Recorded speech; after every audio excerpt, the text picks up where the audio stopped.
Il y a eu une prise de pouvoir à un moment des banquiers d'affaires, des fonds d'investissement, bref, tout cet écosystème de la financiarisation de l'économie. Et c'est passé par la haute administration. Et tous ces énards qui ont voulu faire fortune dans le privé parce qu'ils se sentaient un peu polars à côté de ceux qui gagnaient de l'argent dans le privé, et ils sont passés en quelque sorte à l'ouest. Et là, ça a été la fête. Et on s'est retrouvé avec tous nos fleurons vendus, selon l'idéologie du banquier d'affaires, le cœur de métier. Ah, on découpe. Alors, ils ont découpé en rondelles.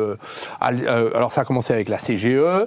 À la CGE, il y a eu Alcatel d'un côté, Alstom. Alcatel, ça a été Turru qui a dit « La France sans usine, très bien, ben, il a gagné, puisque Alcatel n'existe plus. » Et donc, il n'y a plus d'usine. Voilà, ça c'est ni usine, ni entreprise, ni même recherche, ni rien. Alstom, j'ai suffisamment donné.